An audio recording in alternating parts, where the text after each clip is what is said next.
Sean bienvenidos a Atentado político en Colombia. Vuelve la violencia al país de Pablo Escobar, de Solo Fonseca. Qué asco tener esa etiqueta encima de Pablo Escobar. Vale. Un atentado armado dejó herido este sábado 7 de junio al senador colombiano y precandidato presidencial del partido de derecha, Centro Democrático, Miguel Uribe Turbay en Bogotá. Tras recibir 2 impactos de bala en la zona occipital de su cabeza. En Bogotá, en Colombia. Este 7 de junio, el candidato a presidente de Colombia, Miguel Uribe, sufrió un atentado. Víctima de un intento de asesinato que ojalá no prospere. Esto no es un caso aislado. La violencia extrema ha vuelto a Colombia. No me sorprende.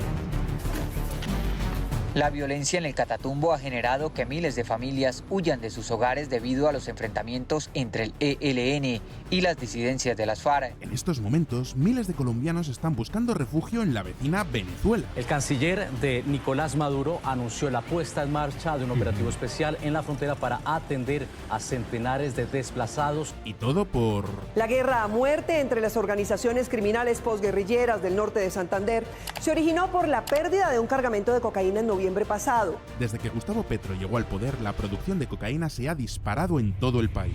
Según el informe anual de la ONU, el país ha visto un aumento del 10% en la superficie de tierra dedicada al cultivo de la planta de coca, especialmente en las principales zonas fronterizas como el Catatumbo y el Putumayo. Y ahora los grupos guerrilleros se están peleando por ser el nuevo Pablo Escobar. ¿No les parece curioso que casualmente a lo que llegó este señor Gustavo Petro al poder es que sube el tema de la producción de cocaína en el país, cuando todos sabemos cuál es la postura de este señor referente al tema de drogas, o la delincuencia, o los guerrilleros, 7 de la noche. o las propias drogas? De hecho, hay gente que lo acusa directamente de ser un drogadicto. Yo no lo he acusado de eso públicamente porque, bueno, tampoco es que tenga pruebas, pero, hey, si resulta ser un drogadicto es que me lo creo. No lo acuso de ello, pero me lo creo. Venga, la otra vez lo acusaste de comer trabas. Es que tiene cara de comer trabas, tiene cara de jugar Guilty Gear Strive. Noche 13 minutos en zona rural de Nariño, en medio de una operación contra los laboratorios de coca de las disidencias de las FARC, fue asesinado un soldado y 5 más resultaron gravemente heridos. Sin embargo, el presidente colombiano Gustavo Petro parece estar más preocupado por otros asuntos. ¿Qué gasta qué? Después de la victoria de Daniel Noboa Eso, ¿que Ecuador qué? en Ecuador, el presidente Gustavo Petro aseguró en su cuenta de X que le preocupan los resultados en el vecino país. Colombia vuelve a sus páginas más oscuras. ¿Pero por qué pasa todo esto justo ahora? ¿Y qué responsabilidad tiene el presidente Gustavo Petro en todo esto? En el vídeo de hoy os lo voy a contar.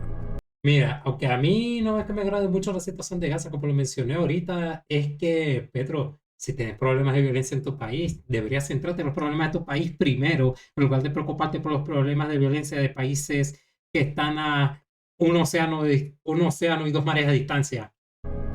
Desde que Gustavo Petro asumió la presidencia de Colombia, las noticias que llegan son cada vez más preocupantes. Las narcoguerrillas, los grupos terroristas y en general la violencia extrema vuelve al país que vio nacer a Pablo Escobar.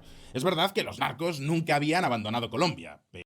Fonseca, mira, yo no soy colombiano, soy venezolano, estoy en Colombia, pero Bertale, yo estando en Colombia te digo que los colombianos, a menos que sea un imbécil de los cojones, no les gusta que los asocien con Pablo Escobar. O sea, decir, no, este es el país de Pablo Escobar, no es una etiqueta que a ellos les guste, ni siquiera a mí me gusta. O sea, a mí me molesta y no soy colombiano. Fíjate en los colombianos, yo sí que no les agrada esa etiqueta. Pero también es cierto que durante un tiempo habían llegado a una especie de pax mafiosa que había dado un pequeño respiro a los colombianos. Sin embargo, en los últimos años, y sobre todo en los últimos meses, la violencia ha aumentado a prácticamente los mismos niveles que veíamos allá por los años 90. Colombia vuelve a ser un país tan peligroso como el que veíamos en la serie de Narcos. Los grupos guerrilleros, las FARC, el ELN y otros grupos de narcos, han roto la tregua y están expandiendo sus territorios. En algunas zonas podemos hablar directamente de guerra abierta. Tanto es así que estamos empezando a ver oleadas de refugiados colombianos hacia Venezuela. Sí, habéis oído bien. Sí, lo sé. Miles de colombianos se están marchando a Venezuela porque la consideran más segura. Así que imaginad cómo está la situación en Colombia. Por tanto, las preguntas que me hago en el vídeo de hoy son: 1. ¿Qué está pasando exactamente en Colombia? 2. ¿Qué ha hecho Petro para provocar una de las mayores oleadas de violencia en la historia del país? Y 3, lo más importante, ¿por qué Maduro es uno de los responsables? Hoy vamos a responder a estas preguntas, pero antes... Llega la primavera y con el buen tiempo seguro que muchos os estaréis preparando algún viaje. Mira, estoy a punto de decir, what the fuck, ¿cómo puede ser Maduro el culpable? ¿Cómo puede estar involucrado? Pero es que me lo creo. O sea, me lo vuelo, o sea, lo veo venir. Ajá. O sea, me acaba de decir, no, Maduro es uno de los culpables. Me lo creo durísimo, lo veo obvio. La cosa es cómo y por qué. O sea, vamos a decir, sí fue él, pero cómo y por qué. Para él, por hecho que él fue uno de los implicados. Pero ¿cómo puta le hizo? Quiero saber yo. La violencia política en Colombia comenzó, valga la redundancia, en lo que se llamó el periodo de la violencia, una época comprendida entre 1948 y 1958 en la que se enfrentaron los liberales con los conservadores. Y cuando digo que se enfrentaron, no me refiero a enfrentamientos verbales como el de Donald Trump con Elon Musk, sino enfrentamientos a tiros. Estos enfrentamientos se llevaban produciendo desde principios del siglo XX, pero el punto de inflexión fue un hecho conocido como el Bogotazo, una ola de disturbios iniciados en la capital colombiana después del asesinato del líder liberal Eliezer Gaitán. Perdón, quería decir Jorge Eliezer Gaitán. ¿Sabéis que ese periodo es súper jodido cuando antes de eso Colombia tuvo varias guerras civiles y decidieron llamar un periodo como la violencia? O sea, le pusieron la violencia a un puto periodo. De hecho, yo conocí a un señor de más de 90 años, tenía como 97, 98 años, que él vivió en la época de la violencia. Yo le pregunté sobre ese periodo, me contó lo horrible que fue, que, o sea, prácticamente tuvo eso de estrés postraumático cuando me comentó las cosas que ocurrían ahí. Que si secuestro, que asesinato, que reclutamiento forzado, no sea, directamente fue una guerra. Eliezer Gaitán. Esto ocurrió el 9 de abril de 1948. El país es un polvorín. Aunque no le quise indagar mucho al señor, si alguno se lo pregunta, porque, les voy a ser sincero, tenía cara que le iba a un paro cardíaco solo de recordarlo. Nunca había visto a alguien en persona con cara de eso de estrés postraumático de verdad. En los pueblos y ciudades se conforman grupos alzados en armas de campesinos liberales en pueblos y veredas para defenderse. Se agudiza la violencia de los años 50, que en 7 años deja 300.000 muertos. Se estima que solo en el día del Bogotazo murieron más de 2.500 personas, y la violencia no paró hasta que en el año 1956 liberales y conservadores llegaron a un acuerdo. Ríete tú de la polarización que vivimos hoy en día. El problema, pues que en 1964 apareció uno de los principales protagonistas de este vídeo, las Fuerzas Revolucionarias de Colombia, las FARC, como las conocemos desde entonces, que fueron un producto de esta guerra entre conservadores y liberales. Nacieron a partir de las llamadas Fuerzas de Autodefensa de la región de Tulipa, durante este periodo que os he dicho de la violencia. Pensad que en aquellos años prácticamente cada pueblecito pequeñito de la selva colombiana tenía su propio mini ejército. Cerca de 500.000 de muertos es el saldo de esta guerra desatada por las clases dominantes. El Partido Comunista de Colombia organizó la respuesta popular a esta barbarie. Su consigna de autodefensa fue acogida por campesinos que tomaron las armas y ocuparon tierras que han sabido cultivar y defender. Básicamente, Colombia se convirtió en el Skyrim, pero con otro tipo de nieve. Y el Ulfric de esta historia no es otro que Pedro Antonio Marín, el primer líder de las FARC y también conocido por su nombre de guerra como Tiro Fijo o por su alias Manuel Marulanda Vélez. En junio de 1964, entonces ya creamos un programa en el que se dio a conocer a toda la opinión pública y al que se han adherido otra cantidad de movimientos revolucionarios. Al igual que Ulfric, al líder de las FARC no le gustó para nada el acuerdo de paz que habían alcanzado los conservadores con los liberales. Y como cualquier hombre de izquierdas de aquella época, aprovechó la pobreza y la desigualdad producidas precisamente por esta guerra para reclutar a nuevos guerrilleros. Y así es como nacieron las FARC y cómo fueron creciendo en números y sobre todo en armamento. Y diréis, ¿de dónde sacaban el dinero? ¿De dónde más? Es cuando entra el Business Angels de casi todas las guerrillas latinoamericanas de izquierdas. La Cuba de Fidel Castro. Sí, ahora pensamos en Cuba y nos viene a la cabeza una dictadura que se está cayendo a cachos. Pero pensad que en los años 60 Castro era el Yados Fitness de la época. versión marxista. Pensad que a Castro le interesaba expandir su influencia en la región, así que aparte de enseñarte a no comer, también te enseñaba a cómo crear tu propia guerrilla en la selva con un sistema de afiliados. Además, Castro conocía de primera mano todos los intrínculos de la política colombiana. La presencia del líder cubano en este país comienza en 1948, año recordado por el asesinato del caudillo liberal Jorge Eliezer Gaitán, que desencadenó en el famoso Bogotazo, un caos político que semidestruyó la capital colombiana y le costó la vida a por lo menos 5.000 personas. Ese 9 de abril, Castro estaba en Bogotá. Qué casualidad, Cuba involucrada en el financiamiento de grupos guerrilleros comunistas por el resto del continente. Así que 10 años después de su creación, las FARC ya no eran simplemente una guerrilla local, sino que se encontraban por toda Colombia. Y como todo buen grupo guerrillero, empezaron a cobrar impuestos revolucionarios, o sea, a extorsionar y a secuestrar a personas para financiar su guerrilla contra el gobierno. El problema es que en 1974 varios miembros de las FARC se separaron para crear su propio grupo guerrillero. Así es como nació el movimiento 19 de abril. El movimiento 19 de abril, conocido como el M19 o LM, fue una organización guerrillera urbana colombiana que surgió en los años 70. De repente Colombia ya no tenía un grupo terrorista, sino dos, las FARC y el M19, la Coca-Cola versus Pepsi del terrorismo. Y atentos porque el M19 no es otro más dentro de las organizaciones terroristas de la historia colombiana. ¿A qué no sabéis quién era uno de sus miembros? Gustavo Petro. Eso iba a decir, pero ya nos spoilearon los subtítulos. Estoy refiriendo ahora al actual presidente de Colombia, el señor Gustavo Petro. Ojo, esto no es ninguna teoría de la conspiración ni nada parecido. Esto es algo que ha reconocido él mismo. Fue miembro del M19. Y no penséis que este grupo terrorista era moderado ni nada parecido.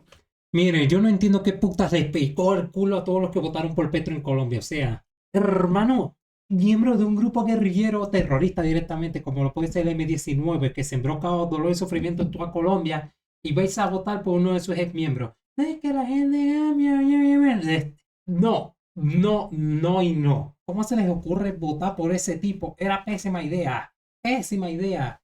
Y ahora que está en el poder, ya estáis viendo las consecuencias de haberlo votado. Que esté subiendo la violencia en Colombia. Fueron especialmente brutales. De hecho, llegaron a asaltar la Corte Suprema de Colombia en el año 1985.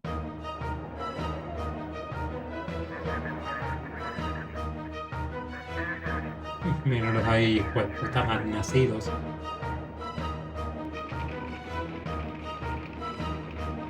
Ese día, el M19 asesinó a 11 miembros de la Corte Suprema y en total perdieron la vida 202 personas en los combates para recuperar el edificio. Pero por si todo esto no fuera suficiente, en la creación del M19 también participaron integrantes de un tercer grupo armado. LN. En Colombia no hay dos sin tres. Para entender bien toda la violencia y todas las aristas del problema en este país, tenemos que conocer a este otro tercer grupo terrorista que es igualmente importante. Me estoy refiriendo al Ejército de Liberación Nacional o ELN. Este grupo nació en el año 1964 a partir de un grupo de 18 estudiantes que viajaron ¿a dónde? Cuba. Exacto, a Cuba. Viajaron a Cuba a disfrutar de sus playas, el ron y las masterclass gratuitas de cómo conquistar tu propio fucking país a base de guerrillas. El ELN tiene sus orígenes en la Revolución Cubana de 1959, cuando varios estudiantes colombianos viajaron a la isla y decidieron fundar la brigada José Antonio Galán. Pues bien, ya os he presentado a los tres grupos más importantes para explicar lo que sucede hoy en día en Colombia. Pero falta todavía... Gracias, Cuba. Nos cagaste la vida misma. El ¿Por qué están los subtítulos? Ingrediente mágico, la sustancia X, ya sabéis.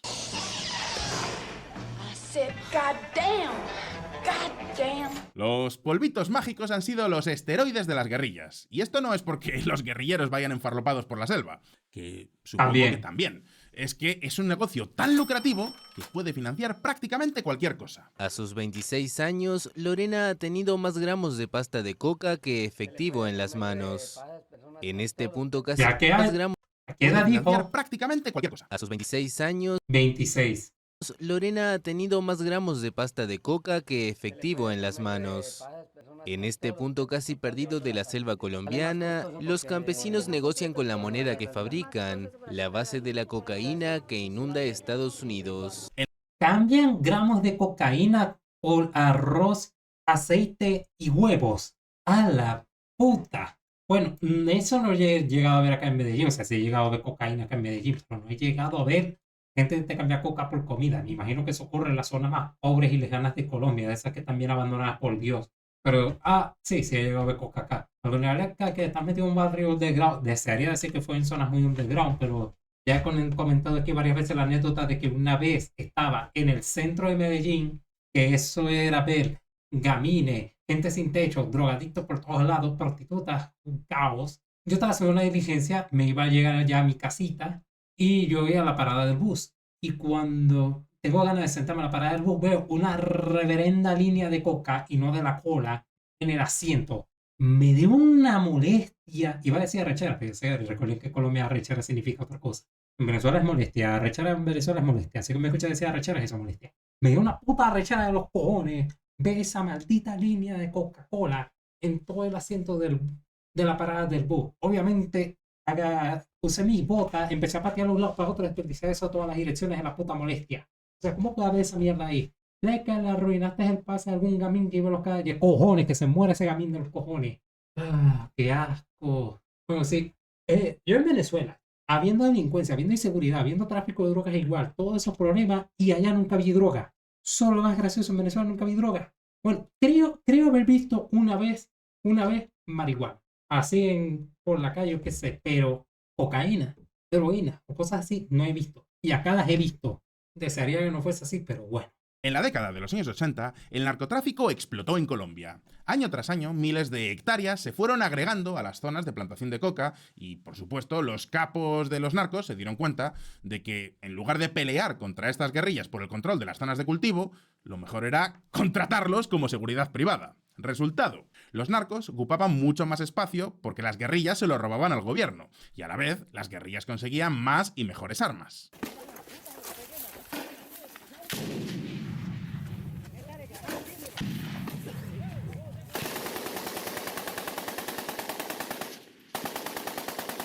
Para que os hagáis una idea, en el año 2000, las FARC y el ELN llegaron a sumar más de 150.000 guerrilleros. Esto es casi el mismo tamaño que el que tiene ahora mismo el ejército de España. El ejército colombiano, incluso con la ayuda de los Estados Unidos, nunca logró tomar el control total del territorio en manos de guerrillas. Y con el paso de los años, estas guerrillas se metieron de lleno en el negocio de la droga. Y a la vez, los narcos también empezaron a crear sus propios ejércitos privados, porque como... Por cierto, acá en Medellín es común encontrarse a personas que viajaron de lugares así lejanos que los expulsaron a las guerrillas. O sea, le conoce como desplazados. Personas que vivían en zonas lejanas de Colombia, llegan a la guerrilla, los desplazan y tuvieron que huir a estas grandes ciudades. He conocido unos cuantos acá. De hecho, no hace mucho me encontré, fui a llevar un paquete a un hogar. En el hogar me atiende una señora indígena que no sabía ni leer ni escribir.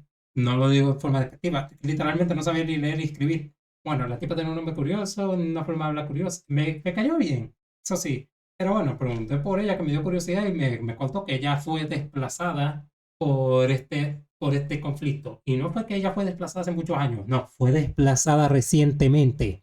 O sea, ella estaba tranquilito en su comunidad indígena, llegaron estos guerrilleros y expulsaron a ella, a su grupo indígena de esa zona. No, ahorita no me acuerdo cuál era exactamente su grupo, perdone, ni siquiera me acuerdo el nombre del día de la lengua que hablaba, y eso que se había preguntado para buscar luego la lengua, pero después de eso me centré en trabajar, se me olvidó. Pero el hecho de que todavía esté ocurriendo esa problemática de indígenas siendo desplazados por este grupo guerrillero, habla muy mal de la situación de Colombia y de Petro, sobre todo de Petro. Podéis imaginar un narco que, por definición, es millonario, y un guerrillero comunista no siempre se van a llevar bien. Así que surgieron grupos paramilitares algo más de derechas para ayudar a los narcos. Por ejemplo, tenemos a las Autodefensas Unidas de Colombia, que fueron creadas en 1987. Este grupo nació para reunir a todos los grupos dispersos que se disputaban el territorio con las guerrillas y que además eran enemigos de los cárteles. Hablamos de otros 30.000 efectivos, así que imaginad el cromo. Me encanta el nombre que se pone en otro grupo guerrillero. También criminales y narcotraficantes, me imagino. Autodefensas Unidas de Colombia. O sea, qué bonito nombre se ponen para cubrir los cabrones que son. Tenemos por un lado a 3 grupos terroristas de inspiración marxista contra grupos paramilitares. Colombia se había convertido en todo un infierno. Por esos días, el país conoce lo que la guerrilla llama... Hola, Roma. Justo estamos viendo ahorita el tema de Colombia. ¿Sabes qué? Yo dije, si Roma no aparece, no vemos lo del Doom, vemos lo de Colombia. Si aparece, vemos lo del Doom. Ya después de creo que no vamos a ver más cosas, a menos que termine muy rápido. llama justicia revolucionaria. A un hombre de las FARC en cualquier parte del país que desobedece, le hacen un consejo de guerra de guerrillas. Atentados, asesinatos extrajudiciales, secuestros y una larga lista de crímenes de guerra. Básicamente todo lo que se vio en la serie de Narcos, pero multiplicado por 10. No he visto la serie de Narcos y dudo que me la voy a ver. No soy muy fan de las narcoseries con la excepción de Breaking Bad. Pero porque en Breaking Bad se muestra cómo meterse al narco te lleva a todo lo mal que puede ocurrir. Gracias, me gusta el dinero. ¿Y por 50 papu sube? Bertale, me tientas. Me estás tentando, brother, me estás tentando. Y gracias. De acuerdo con la ACNUR, que es la agencia de la ONU que monitorea la situación de los desplazados internos, Colombia es el tercer país en el listado con 6,9 millones de personas obligadas a dejar sus hogares. Los otros dos países son Sudán y Siria. Justo como les mencioné, que no hace mucho le puede llevar un paquete a esta señora indígena desplazada. O sea, que Colombia tiene más... Y antes de que salga algún pelotudo en los comentarios diciéndome, si conociste a una indígena que no sabe ni leer ni escribir, ¿cómo puedo hacer un pedido con Temu? Se lo hizo a nuestros familiares que sí saben leer y escribir y manejar tecnología. Pero aquí no importa la capacidad intelectual de esa persona. Lo que importa es la neta, el detalle, el mensaje, el hecho de que todavía esté ocurriendo este problema. Más desplazados incluso que Ucrania. Pero además hay que contar con otro millón de colombianos que tuvieron que dejar el país entero. O sea, que se exiliaron. Las víctimas del exilio quieren ser reconocidas. Desde Suiza hasta Bogotá, un puñado de los colombianos exiliados contaron sus historias. Y aunque cada uno padeció a diferentes grupos armados, tienen algo en común. De acuerdo con la Comisión de la Verdad, organizada por el gobierno colombiano, entre 1985 y 2018, más de 450.000 personas han perdido la vida por el conflicto. Y de estas, el 80% son civiles, pero se estima que el número real podría llegar a los 800.000. Es decir, que no tienen nada que envidiarle a la guerra de Ucrania. Además, como ya sabéis, muchos de los colombianos que ahora mismo estáis luchando como voluntarios en Ucrania, que sé que sois muchos y que veis mi canal, así que os mando un saludo desde aquí, las guerrillas colombianas son mucho peores que el ejército ruso. Lo son, lo confirmo, lo di por hecho. Porque un ejército, podemos decir lo que sea del ejército ruso, lo que sea, pero siguen siendo soldados de un ejército formal, con sus códigos, sus lineamientos, sus intereses, además de que el interés de un soldado en una guerra es luchar por su nación. Estos sujetos, estos guerrilleros no están luchando por su nación, están luchando por, algunos dirían, no, estos guerrilleros luchan por defender el ideal marxista, comunista, leninista, estalinista, castrista, para así poder liberar a Colombia de la ultraderecha fascista turboneoliberal que tiene el país sumergido en la más absoluta miseria. Porque ellos no sumergen a la gente en la miseria en los lugares donde pisa, claro está. Sin embargo, sería curioso decir eso, que es que esta gente, por ideales, se están moviendo a sembrar el caos en Colombia. Pero no. ¿Vieron Black Lagoon, gente? De casualidad, ¿vieron Black Lagoon? Bueno, permíteme que les spoilee un poquito. Hay un personaje colombiano que era ex miembro de una guerrilla colombiana, de hecho de la FARC, de hecho te lo dice claramente, era un ex miembro de la FARC, entrenada por propios soldados en Cuba durante el gobierno de Fidel Castro. De hecho te lo dicen así pelado claramente, sin censura hacer un coño. Yo era el guerrillero colombiano, fui entrenado en Cuba por el propio Fidel Castro y compañía.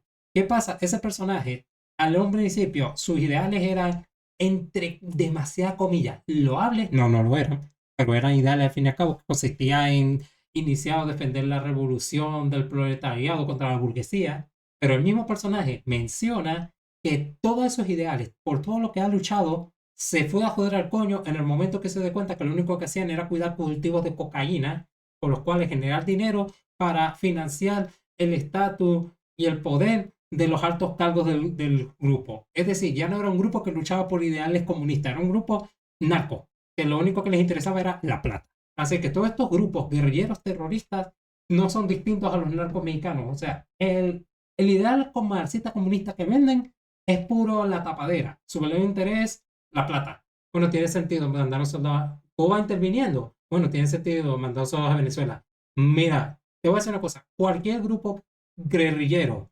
comunista que veáis en Hispanoamérica durante el siglo XX y parte del XXI, por ahí pasó un cubano. De hecho, aquí Fonseca mencionó que el ¿cómo se llama este? El M-19 fue fundado por 19 estudiantes que viajaron a Cuba. Básicamente porque, dentro de lo malo, en el frente de Ucrania... No, o fue ELN, lo acabamos de ver. No, el M-19 fue el grupo que se separó de la FARC. La FARC se separó el M-19 se separó de la FARC y ELN fue el con estos 19 miembros. No, fue con el anterior. ¿Sabes qué? Ya me está confundiendo, que son muchos grupos guerrilleros, pero para mí todos son la misma basura.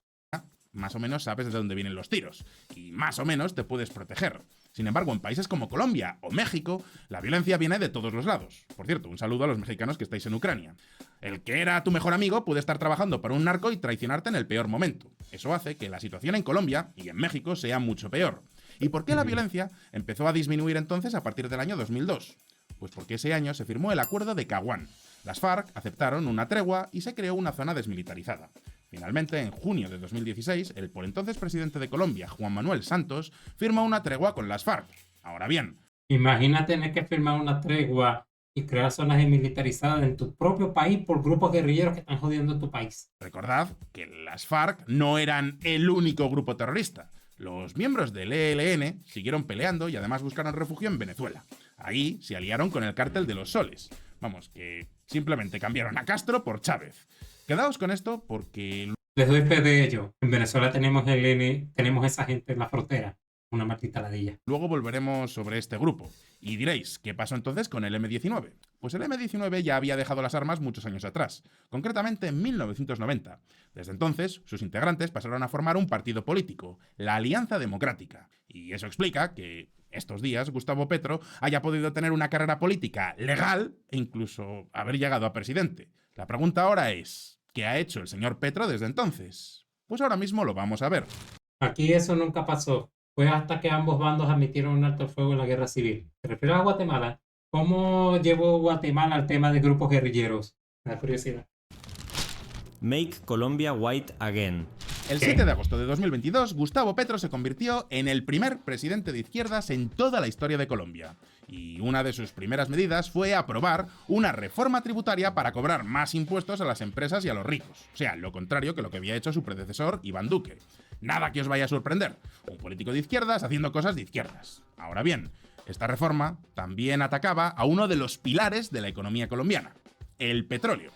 Sí, a veces se nos olvida porque están al lado de Venezuela, pero Colombia también vive en buena medida del zumo de dinosaurio, que supone, o suponía, el 40% de sus exportaciones, si no contamos las ilegales, obviamente. De las decisiones más, iba a decir las peores decisiones, también, de las decisiones más estúpidas que puede haber visto tomar un presidente, de, verga, somos un país que produce petróleo y gas y minerales, pero como a mí me preocupa el medio ambiente, vamos a frenar la explotación petrolera, de gas y de minerales. Ajá, ¿y cómo vas a hacer para suplir la demanda de esos tres recursos? Ah, se la vamos a comprar a Venezuela. Qué listo que son, Petro, cañaca. Pero Petro no quería más petróleo. Así que, ni corto ni perezoso, prohibió todas las nuevas licencias de exploración. Conclusión. De inmediato se organizaron manifestaciones por todo el país en contra del gobierno. Miles de personas se reunieron de las calles de la capital para marchar contra las reformas fiscales propuestas por el presidente Gustavo Petro. Algunos civiles apuntaron directamente contra la figura del mandatario con carteles pidiendo su salida. Los colombianos no solo protestaban contra este ataque al sector del petróleo, sino también contra la subida de impuestos a las grandes empresas. Y diréis, ¿por qué tan capitalistas son los colombianos? Pues por la misma razón por la que lo haría cualquier liberal. Subir los impuestos a las empresas es perjudicial para el crecimiento económico y puede servir para aumentar el desempleo, lo cual revierte en peores condiciones de vida para los ciudadanos. Así que finalmente el Congreso votó en contra de esta reforma en diciembre de 2024. Siempre se pone ese tema de que no, es que los ricos ganan muchísimo dinero, hay que subir los impuestos para que los ricos paguen más y subsidien las necesidades de la gente más pobre. Sí, eso suena bonito en la teoría. En la práctica ocurre un problema y es que si tú le subes los impuestos a una empresa, la empresa no va a pagar esos impuestos. Lo que van a hacer es subir el precio de sus productos, sus servicios, despedir al personal, bajarle el salario a sus trabajadores, harán lo que sea, pero la subida de impuestos no la van a pagar. Que la pague otro, pero yo no la pago. Y al final terminamos siendo nosotros los perjudicados. Entonces, ¿viste el mensaje que te dejé donde, Pandro? Sí, lo de que para enero de 2026 van a reworkear la constitución venezolana. ¡Qué puto asco! Por tanto, Petro pasó a la siguiente hoja del manual revolucionario: reformar el sistema de salud. ¿Y qué creéis que pasó? Decenas de ciudadanos han salido a las calles de Bogotá a manifestarse en contra de la reforma de salud. Las fuertes precipitaciones registradas en las últimas horas aquí en Bogotá no impidieron que las personas salieran y llevaran a cabo las movilizaciones. Da igual si hace sol, llueve o nieva, los colombianos siempre saldrán a protestar en contra de las reformas de Petro. Y no es para menos. Petro quería nacionalizar todo el sistema de salud. Y ojo. Mira, el sistema de salud de Colombia es una puta mierda, honestamente, tiene muchos fallos, tiene bastantes problemas y cosas así por el estilo, pero ¿ustedes creen que Petro, con las decisiones pendejas que ha tomado, mágicamente va a arreglar esos problemas? Yo lo dudo muchísimo. Mejor que ni le mueva, que lo arregle alguien más o que se quede así. Prefiero algo averiado, pero funcional hasta cierto punto, a algo que se vaya a terminar de joder, porque lo que hiciste es arreglar siendo un inútil para ello. Mira, la guerrilla empezó por querer regresar al presidente Jacobo Alves, que fue el que destituyeron los gringos. ¿Qué pasó? Llegó por acá el Che Mierda Vara y se cagó en la causa y los dos, tanto el ejército como los guerrilleros, hicieron pura mierda. Básicamente, no es para ver. Ajá. Una guerrilla quiso ayudar a regresar a Jacobo Alves al poder, el que destituyeron los gringos. Pero llegó Fidel Castro, el Che Guevara, les dio la fórmula comunista y ahí mandó todo al carajo, jodiendo el tema de la guerrilla. Pero está mejor que el sistema bélico. Descubran el siguiente capítulo de Dragon Ball. No estoy diciendo que Petro quisiera poner sanidad pública estilo Europa en Colombia porque ya la tienen. No. Petro quería nacionalizar todos los hospitales privados. Por suerte, los colombianos tienen demasiado cerca a Cuba y Venezuela para saber por qué ese tipo de cosas no son una buena idea. No lo es. Así que, una vez más, el Congreso de Colombia esquivó esta bala.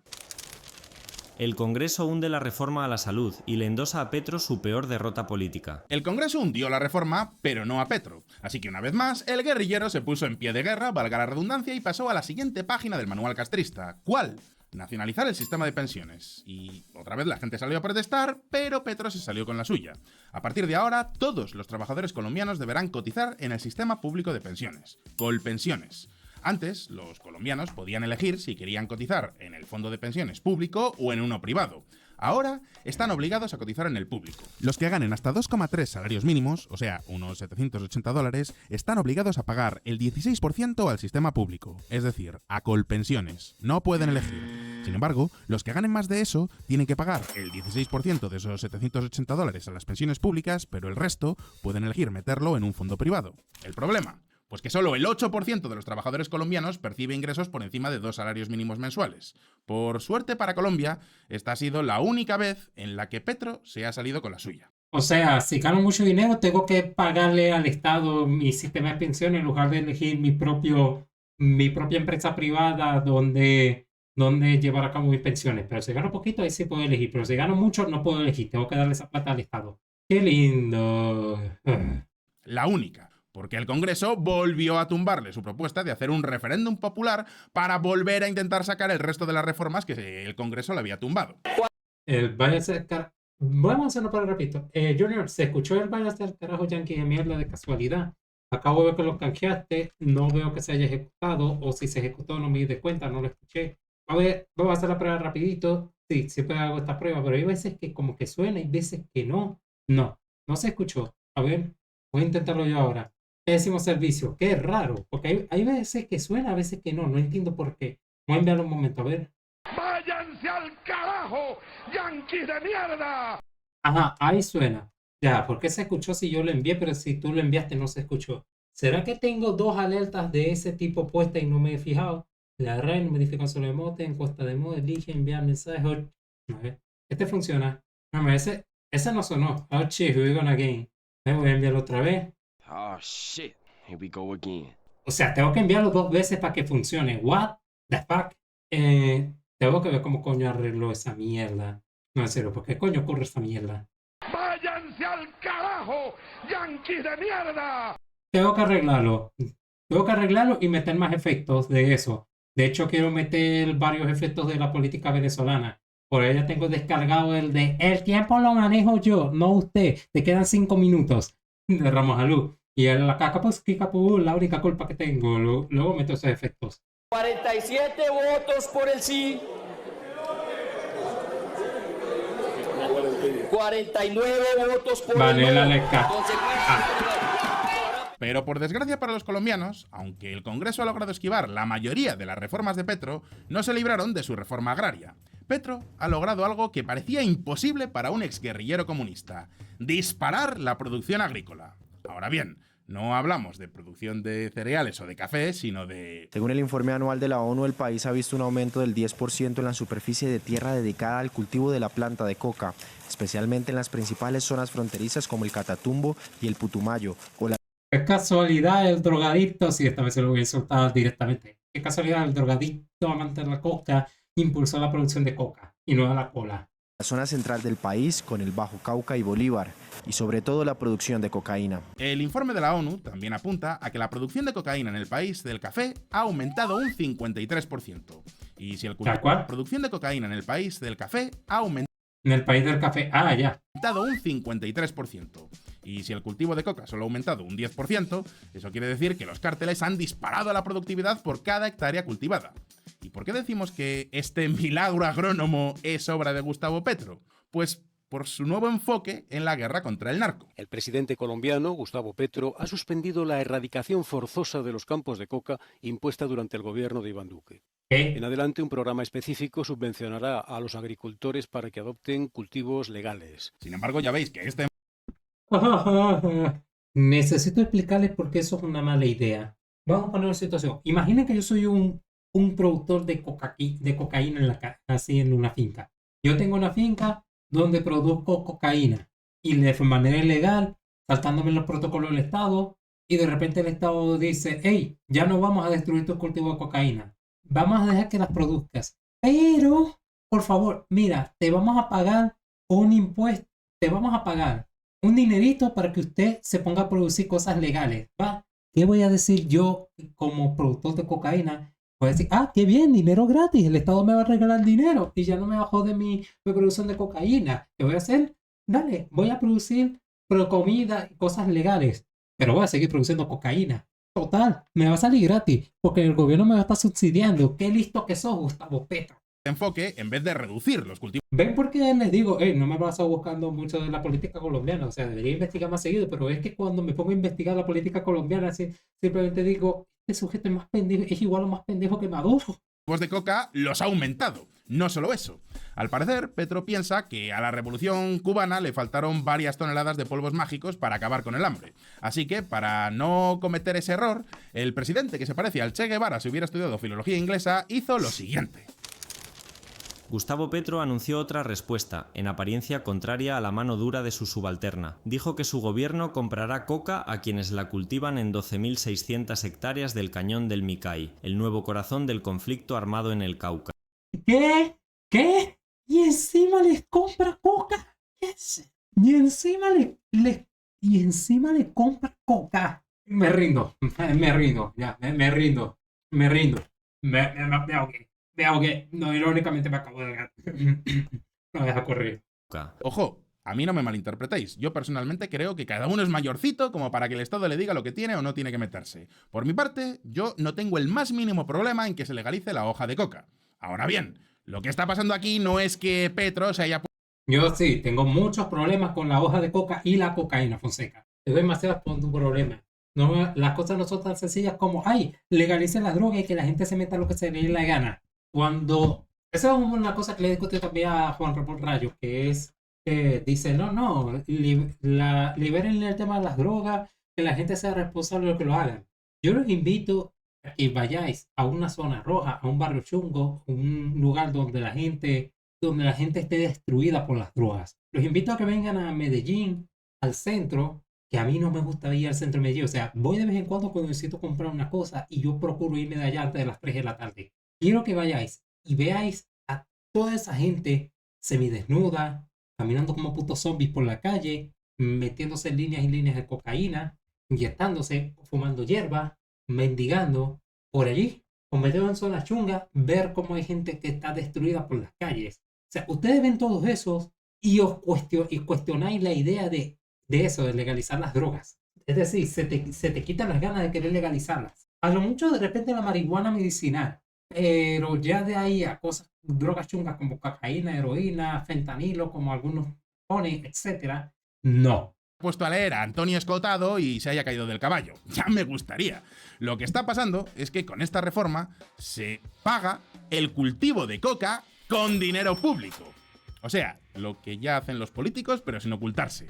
Pero el gran problema de Colombia no está en... Me estáis diciendo que nuestros impuestos están pagando la producción de cocaína. Se le trabó el Windows. ¿A este coño o a mí? Yo uso droga medicinal para quitarme el insomnio. Así que yo veo bien. Está bien utilizar drogas con fines medicinales. Digo, todas las medicinas son drogas, obviamente. Por eso digo, la marihuana medicinal se puede, pero drogas recreativas, diría, depende. Pero el problema es que las drogas recreativas se vuelven cada una es más chunga que la anterior. Y hay gente que dice que no, que para, sobre todo los más libertarios como Juan Ramón Rayo, que dicen, no, es que es mejor legalizarlas todas, así se acaba el tema de la guerra contra las drogas y bórralo. Primero, los criminales van a seguir siendo criminales, independientemente de si las drogas se vuelven o no legales. Segundo, legalizarlas tampoco va a resolver los problemas de adicción a las drogas. De hecho, podría hasta exacerbarlo o empeorarlo. La única ventaja sería que ciertas producciones de droga sean, entre comillas, más saludables y estén más controladas y reguladas, para así por lo menos si te vas a meter cocaína no sea adulterada y te vaya a matar de un día para el otro o similares. Pero es irónico porque para hacer eso te requiere ciertas regulaciones estatales. Y digo que es irónico porque al mismo tiempo me lo proponen gente de ideales libertarias el querer desregularizar el tema de las drogas. Yo digo, queréis desregularizar el tema de las drogas, pero para evitar los problemas que puede generar eso, se va a requerir regulación estatal. Pero al mismo tiempo estás en contra de las regulaciones del Estado. Yo te diría, dale, hagamos eso y les cobramos un chingo de impuestos a la producción de drogas. Que yo si lo fuese legalizado diría eso, que paguen un coñazo de impuestos a sonar con los cojones. Pero ¿qué pasa? También está en contra de los impuestos. Yo prefiero que directamente estén mantenidos ilegal y ya está. Pero lo último que yo quisiera hacer es que este malnacido esté utilizando el dinero que pagamos los impuestos para financiar la producción de coca. En si se debería o no legalizar la cocaína. El verdadero problema está en Venezuela. Como sabéis, Petro, junto a Lula da Silva y AMLO, hicieron todo lo posible para proteger a su amigo revolucionario Nicolás Maduro tras el megafraude electoral del año pasado. Hijos de puta. El trío de los hijos de putas del continente. Desde que Petro está en el poder, Colombia y Venezuela están más cerca que nunca. Bueno, en realidad están pegadas en el mapa, pero hay que decir que cuando en Colombia estaba como presidente Iván Duque, la relación era tan mala que por momentos se llegó a temer que estos dos países entraran en guerra. Maduro movilizó tropas a San Antonio Táchira, que está en la frontera con Cúcuta, Colombia. Eso fue lo que faltó. En las redes sociales, usuarios publicaron fotos de tanques de guerra. ¿Y qué fue lo que disparó la tensión entre estos dos países caribeños para que incluso pensáramos que podrían entrar en guerra? Pues además del regalo de Maduro, que envió 2,8 millones de refugiados a Colombia, había otro problema en la frontera que ya os podéis imaginar. Y sí, ahora es cuando os tengo que volver a hablar del ELN. En la frontera colombiana, unos 5 grupos criminales se están aprovechando del éxodo masivo de venezolanos para fortalecer sus operaciones, lo que ha activado las alarmas de las autoridades, que aseguran que estas organizaciones están fortaleciendo sus estructuras de control en los territorios de ambas naciones. Primero, dime dónde queda ese pueblo. Segundo, que quede claro que yo cuando me puse Lecca, yo me lo puse mucho antes que ese artista alemán que hay por ahí en YouTube. Aunque por ahí hay un canal de un niño que juega Roblox que se creó como hace, 14 años por ahí, que también se llama Lecca. Pero la cosa es que este nombre es ruso. Lecca es ruso. Sí, la ironía, lo sé. Y casi todos esos que se ponían el nombre Lecca son canales rusos. Creo que yo soy el único Lecca hispano que existe. Svainengrad, ¿dónde putas queda eso? Si recordáis, os he dicho antes que el ELN, o Ejército de Liberación Nacional, es el único grupo terrorista que no dejó las armas. Así que se han hecho con todas las rutas que sacan la cocaína de Colombia a Venezuela. Y desde ahí, el Cártel de los Soles, que ya sabéis que está dirigido por Maduro y Diosdado Cabello, lo mandan a Europa. ¿Y qué ha hecho Petro para frenar este narcotráfico? Exacto. Nada. Conclusión. Observad lo que ocurrió a principios de año en el Catatumbo, justo en la frontera con Venezuela. La violencia en el Catatumbo ha generado que miles de familias huyan de sus hogares debido a los enfrentamientos entre el ELN y las disidencias de las FARC. Una de las principales propuestas de campaña de Petro era conseguir la paz. A fin de cuentas, tenía experiencia tratando con guerrillas. El primer paso fue firmar un cese el fuego con el ELN en junio de 2023. Sin embargo, este alto el fuego solo sirvió para que se fortalecieran y expandieran su zona de control. Qué sorpresa, ¿no? Negociar con terroristas y que estos terroristas aprovechen las negociaciones para fortalecerse y seguir jodiendo. ¿Por qué crees que no negociamos con terroristas, Petro? Alguno dirá, vale, ok, el ELN es más fuerte, pero siendo el único grupo terrorista, ¿por qué han vuelto a entrar en guerra? ¿Contra quién? Pues... La guerra a muerte entre las organizaciones criminales posguerrilleras del norte de Santander se originó por la pérdida de un cargamento de cocaína en noviembre pasado. Según informes de inteligencia de terreno... Los pactos de Petro con la guerrilla para que dejen de matarse entre ellos y asesinar a otras personas se rompió en el Catatumbo. Y de paso también se rompieron todos los planes para que los campesinos dejaran de cultivar coca. Así que las FARC, que hasta ahora pensábamos que estaban completamente desmovilizadas... No, nunca lo estuvieron. Nunca lo estuvieron. De hecho, sus líderes habían tirado por ahí la puya de volver a retomar las armas. Decidieron volver a ponerse las botas. A fin de cuentas, no iban a permitir que las ELN se quedaran con todo el negocio. Y así es como se logró lo que parecía imposible. De wow, pensaban que unos grupos guerrilleros que llamaban el dinero de la cocaína se desmilitarizaran para buscar tomar el poder de forma legal y democrática después de haber hecho todo ese daño que le hicieron a Colombia.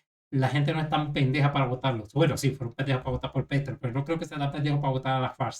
Obviamente los tipos se iban a rendir y volver a tomar las armas, ya que de esa manera teóricamente les es más fácil llegar al poder, ¿no? Aunque ya como mencioné, a esta gente no les interesa el poder. Bueno, no les interesa llegar al poder político, les interesa es la plata. Por lo tanto, se sienten más cómodos produciendo cocaína. Que los refugiados vayan de Colombia a Venezuela en lugar de al revés. El canciller de Nicolás Maduro anunció la puesta en marcha de un operativo especial en la frontera para atender a centenares de desplazados. Se estima que...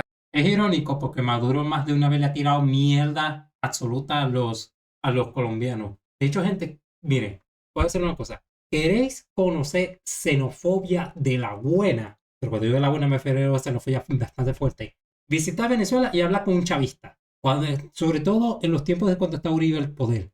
Los comentarios más horribles contra los colombianos que pude haber escuchado en mi vida salieron de la boca de un chavista. Al menos ha habido 80 muertos desde que estalló la violencia en la región del Catatumbo. Sin embargo, hay otro dato todavía más desolador. Según el informe del Alto Comisionado de las Naciones Unidas para los Refugiados, ACNUR, el año pasado, Colombia fue el segundo país en el mundo con mayor número de desplazados internos, solo superado por Siria. En Colombia hay aproximadamente 6,9 millones de personas desplazadas internamente. Esto equivale a alrededor del 13% de la población nacional. O sea, más de 1 de cada 10 personas en Colombia es un desplazado.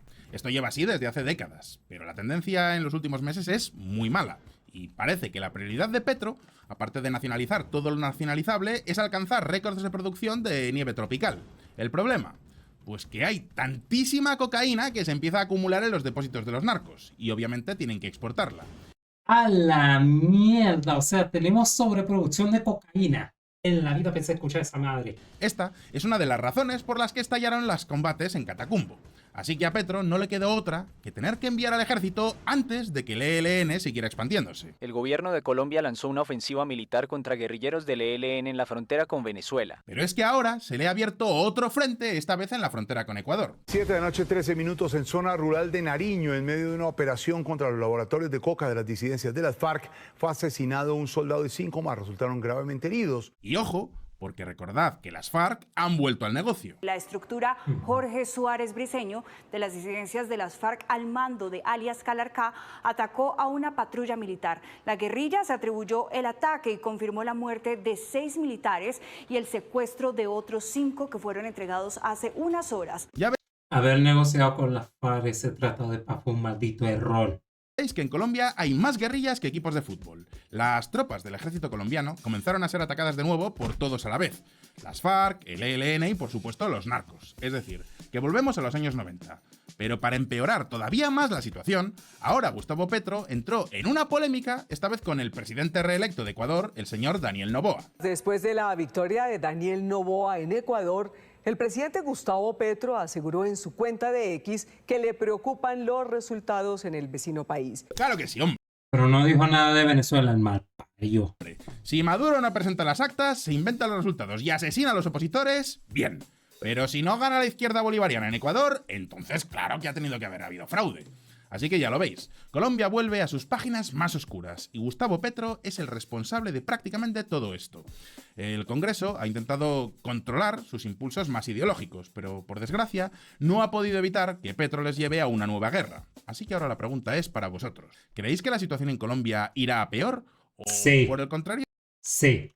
¿Sois algo más optimistas? No. ¿Cómo se puede deshacer este entuerto? Deshagámonos de Petro, empezando por ahí. Podéis dejarme vuestra respuesta en los comentarios, pero no os vayáis todavía porque ahora llega la sección más personal de este canal. Vamos con... Esta parte la voy a poner 1.5. OnlyFans. Bienvenidos a OnlyFans, la sección donde hago fe de ratas, doy noticias del canal y contesto las preguntas más interesantes que me dejáis en los comentarios. Preguntas como esta. A ver. ¿Cómo es el milagro económico que está viviendo Guyana? ¿Puede ser la Suiza de Latinoamérica? No. ¿Por qué? Porque Guyana, por más que tengan petróleo, China y Estados Unidos estén metiendo mano ahí en Guyana, siguen teniendo una corrupción de hija de la putada. Es decir, todo ese dinero que está produciendo Guyana se lo están embolsillando los políticos corruptos de Guyana. De hecho, antes de que Venezuela tuviese esa crisis tan coña de madre, en Guyana se vivía peor que en Venezuela. Y ahorita no se vive mejor que Venezuela, o sea, se vive decente. Pero también Venezuela se puede llegar a vivir decente. Hay zonas de Guyana donde todavía se vive del orto. Así que Guyana y Venezuela siguen estando en la mierda. Así que no, para convertir a Guyana en la Suiza de Latinoamérica hay que cambiar ese gobierno de mierda que tienen, cambiar la idiosincrasia de la gente y todo ese mierdero. Además hay que tener en cuenta que Guyana, todas esas riquezas que tienen son riquezas venezolanas. No lo digo por ser venezolana gente, pero es así. El Esequibo es territorio venezolano que los británicos se lo robaron a los venezolanos y luego se lo dejaron ese embrollo a los guyaneses. Que hasta la fecha ni la ONU, ni Estados Unidos, ni Guyana, ni nadie, ni China, ni ninguno de estos países quieren resolver ese problema. ¿Por qué? Porque no les conviene. Prefieren sacar recursos de Guyana y bórralo. Además, seamos honestos, ¿queréis que ese territorio quede en manos de Maduro? No. Por eso, a mi parecer, a lo que salgamos de Maduro y entren nuevos políticos y empiecen a arreglar Venezuela, tienen que sí o sí resolver el problema de Guyana y recuperar ese Esequibo. A mí no me molestaría que se negocie con Guyana para darle un pedacito que digan, bueno, quédate con esto, yo me quedo con el resto. Pero miren, así deja hacerlo todo a Guyana, ni siquiera pueden, porque Guyana y Venezuela habían firmado un pacto que dice, hey, el Esequibo, sus recursos no se van a explotar, ni Venezuela ni Guyana deben explotar los recursos del Esequibo. Pacto que Guyana se ha pasado por el arco del triunfo hasta decir asco. Y si Guyana se está violando el pacto que prohíbe a Venezuela y a Guyana explotar los recursos del Esequibo, ¿por qué Venezuela debe respetar el pacto si Guyana ya se lo violó? Es la pregunta de Richard Bellet Rodríguez. Muy buena pregunta, Richard. Y la respuesta es que no es solo todo lo que reluce. Sí, es verdad que Guyana está viviendo un boom económico gracias al petróleo, pero también recuerda la tragedia de los recursos naturales. Ahora mismo Guyana está ganando mucho dinero, pero porque tienen zumo de dinosaurio. Punto pelota. No es que tengan unas instituciones magníficas con Estado de Derecho ni nada parecido. De hecho, Guyana era un país bastante inestable y pobre hasta hace muy poco tiempo. Sigue siéndolo. Para convertirse de verdad en la Suiza de Latinoamérica, tendrían que tener el sistema... Por cierto, la mayor cantidad de xenofobia que he visto en mi vida no la he visto en Chile, la he visto en Guyana, contra los venezolanos, obviamente. Tema político suizo. Bueno, los guyaneses odian a todo lo que habla español, en realidad. Y eso no solo se consigue con unas pocas reformas, sino que es el resultado de cientos de años de historia. No solamente son las instituciones políticas, también es la sociedad, la cultura, etc. Así que, ¿puede Guyana convertirse en la Suiza de Latinoamérica? No. Hombre, en el largo plazo sí, pero harán falta muchos años y décadas. Verga a largo plazo, mínimo un siglo y cuarto. Y para tener esas instituciones tan fantásticas, ese petróleo que tanto tienen ahora a manos llenas es más un escollo que una ventaja. ¿Por qué? Pues porque es dinero demasiado fácil. Así que lo más probable es que, por desgracia, veamos corrupción, gastos faraónicos. Eso sí, también veremos que los guyaneses van a vivir mucho mejor que antes. Pero de ahí... Más o menos la realidad. Y a ser la Suiza de Latinoamérica va un mundo de diferencia. Ojo, espero equivocarme. Así que con esto espero haber respondido a tu pregunta. Y llegados a este punto, recordad que me podéis enviar todas vuestras cuestiones en la sección de comentarios del canal o por Twitter. Mi cuenta personal es @señor_Fonseca. No olvidéis añadir el hashtag OnlyFans para que las pueda encontrar. Y como siempre, no olvidéis que en este canal sacamos vídeos nuevos todas las semanas, así que suscribíos y dadle a la campanita para no perderos ninguna de nuestras actualizaciones. Si os ha gustado este vídeo, dadle a like y nos vemos en el próximo. Gracias por estar ahí y hasta pronto.